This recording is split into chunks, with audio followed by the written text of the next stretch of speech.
Okay, hello chess players. In this video I'm going to kind of talk about something unique. I want to talk about how to play d4 like e4. And basically what I'm talking about is in modern chess, a lot of times when you get up to the highest levels, when you get up to the master level and the grandmaster level, it's very difficult to have just one opening that you play with white, whether it be e4 or d4. A lot of times we have to incorporate more openings into our repertoire to make it harder to prepare for us and also to make it so that we have a better chance of actually getting an advantage out of the opening, because everybody now has such a broad opening repertoire that they're very, very well prepared, and it just makes it much more likely that we can start getting advantages, whether we have the white pieces or the black pieces or whatever, if we just have a much broader opening repertoire. And this means that so many players today have to sort of be switch hitters. We have to play both e4 and d4, whereas in the past you could easily get away with just being one or the other. You could be an e4 player or a d4 player and not really have to switch it up at all. So anyways, if you like content like this and want to see more of it, please hit that subscribe button and click on your notification icon. So the main thing that I want to talk about is how to approach playing d4 if you're a primary e4 player. And so I'm not going to be going over the entire repertoire for white, because that's just the video would just be like 5 hours long. But instead what I'm going to do is just go over like maybe how you would select different variations in different openings if you happen to already be comfortable with playing e4 and you happen to already be comfortable with playing positions that are a lot like positions you're familiar with from other openings. So one example would be, let's say that you're playing d4 and you're playing against a King's Indian defense. So we have something like d4, knight f6, and then we have c4, g6. They go into a King's Indian defense. If you're already familiar with certain e-pawn openings, like if you already have to play against a Sicilian, you already have to play against a dragon, something that you might want to select here is after knight c3, bishop g7, e4, d6, you might want to go with a samish. Because you can actually play a samish very similarly to how you would play a Yugoslav attack against a dragon. And you can get away with it. The theory thinks it's okay. So for example, after castle's kingside, you could play bishop e3, and this plan with queen d2 and h4, it actually works in the d-pawn opening as well.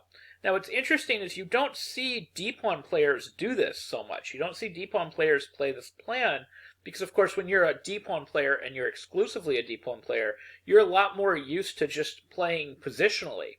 So a lot of times you'll see d-pawn players take some sort of positional plan to consolidate their space. But if you're just an e-pawn player that happens to be playing d4 so that you have a broader repertoire, this is a plan that fits in perfectly with your repertoire, and the computer thinks that this is perfectly acceptable. After something like knight c6, you can play queen d2. After a6, knight to e2, rook b8. There is nothing wrong with just playing h4. And after h5, there's absolutely nothing wrong with just castling queenside and just going for an all-out attack against the black king.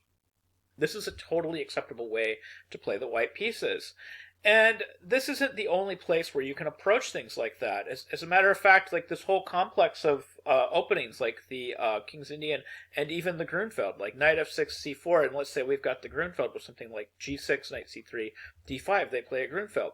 My preference whenever I played the white side of this, because I am an e4 player that plays d4 occasionally, and I only play d4, as like a surprise weapon, and I don't really use it all that often, but I play it so that I can have that broad opening repertoire, and I play it against certain opponents so I can surprise certain people. And when I started building that repertoire with the white pieces, one of the things I looked at was how do I meet openings like the Grunfeld. And one of the ideas that I came up with was after takes on d5, knight takes d5, and then say e4, knight c3, bc3, let's say bishop g7, knight f3, c5.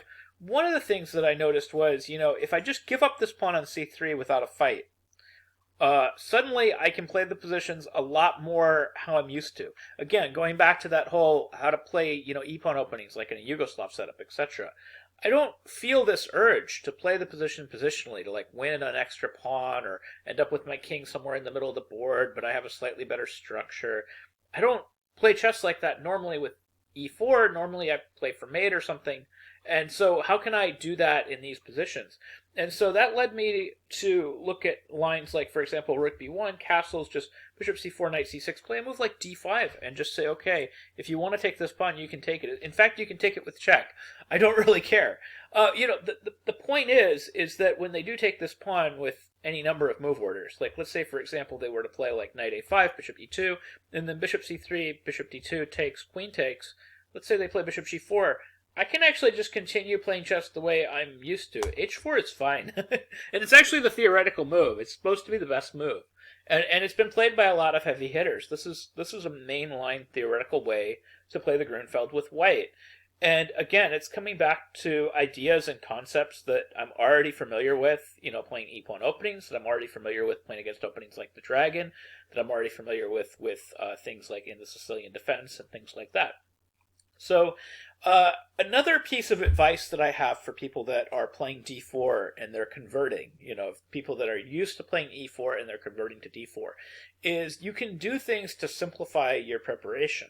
For example, like after d4, d5, you don't have to play every single main line under the sun after, say, c4. Now, when they take on c4, I would say, like, if you're an e4 convert, you don't have to actually do a whole lot of study here.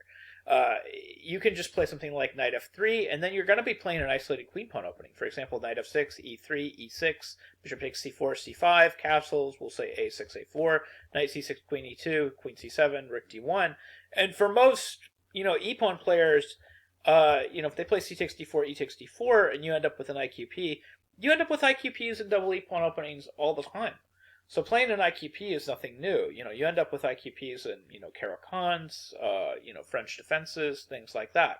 So now you should be in a position that you could have gotten to just as easily out of an e-pawn opening, and you should be able to play it using all of the same kind of, attacking ideas. For example, like say bishop e7, knight c3, castles, bishop g5, knight g4, h3, bishop g5, h5, queen f4, knight e4. I'm actually following the game here. I'm following Golod versus Pacino, played back in 2004, which continued bishop e7, g5, knight b4, and then knight e5 was slight edge white.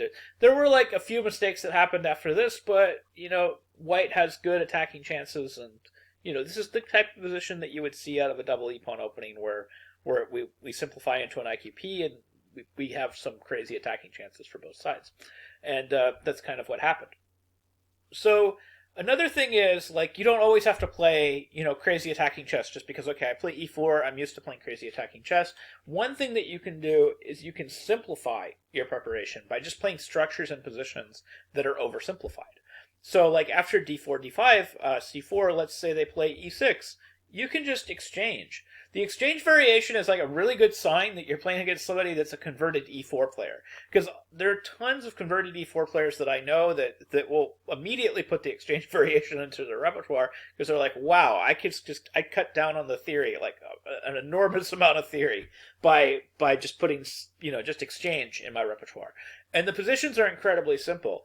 And most of the people that convert from e4 to d4 that play the exchange variation, they usually play it in the simplest possible way. They don't even try to play the best lines. So like after, c takes d5, e takes d5, knight c3, knight f6, bishop g5, c6, for example, they don't even try to play the game where they try to prevent the bishop from coming to f5. They don't play like the wild queen c2 stuff. They don't try to play any of it. They just develop, and then after bishop f5, they just exchange. Because after this, your position, it's probably very slight edge white, and your position is really simple. You're going to play like rook b1 before b5, and, you should have some sort of slight advantage, and there's nothing weird going on here, and it cuts down on your preparation just enormously, because now there's so many things that you don't have to prepare for. You don't have to prepare for, a Tartakower variation, a Lasker variation, an orthodox defense. None of that fits into your preparation. You don't even have to prepare for all the main lines of the exchange variation because you're playing it in such a simplified way. Now, of course, the downside for this is that objectively the position is very, very equal. Like once black gets rid of his light-squared bishop, it's actually difficult for white to get anything out of this at the highest levels. But that being said, white is definitely not worse either. So you can play this position with white, and you can play it for a win, just sort of simplifying your repertoire. And you can also do this like when you approach other openings as well. So like d4, for example, f5, like you have to face a Dutch.